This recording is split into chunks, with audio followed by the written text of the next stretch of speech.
Alors de quand datent les évangiles? Ils passent en général pour avoir été écrits par des témoins oculaires, ce qui serait une garantie d'objectivité. Mais c'est faux.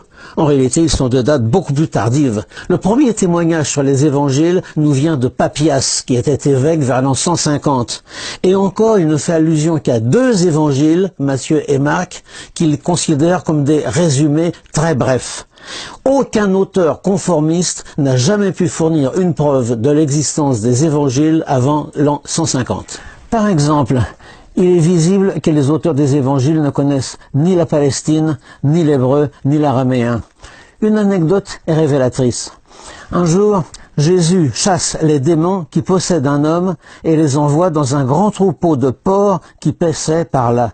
Mais un troupeau de porcs en plein pays juif est une impossibilité. De plus, Matthieu place la scène à Gadara, alors que Marc et Luc la placent à Gerasa.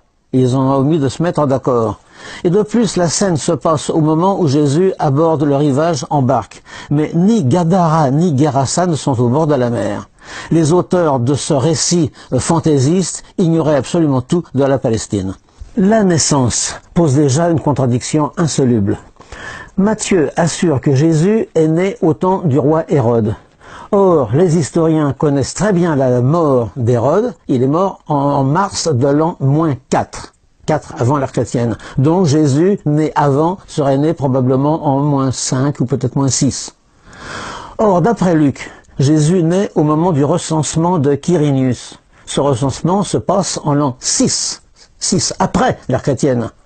Donc, il y a une contradiction absolument insoluble entre les 2 seuls évangiles qui parlent de la naissance, celui de Matthieu et celui de Luc. De plus, ces 2 auteurs donnent une généalogie de Jésus pour prouver qu'il est de race royale, ce qui effectivement est vraisemblable. Mais les 2 généalogies sont différentes à peu près à 95%. Un détail qui est intéressant à mentionner, c'est que l'évangile de Marc, qui est le plus ancien de tous, dans sa forme primitive, ignorait totalement la résurrection. La résurrection n'est racontée que dans une sorte d'appendice de 8 versets qui date probablement du IIIe siècle, mais il n'était pas connu au début de l'Église. L'Évangile assure aussi que Jésus, après sa résurrection, est monté au ciel. Pourtant, 2 évangélistes sur 4, Matthieu et Jean, omettent totalement de relater ce phénomène qui est pourtant assez peu commun. Quant au lieu de ce phénomène, Marc le situe en Galilée. Luc le place à Béthanie, dans son évangile, mais à Jérusalem, dans ses actes des apôtres. Voilà des témoins oculaires, comme on dit, qui sont bien étourdis.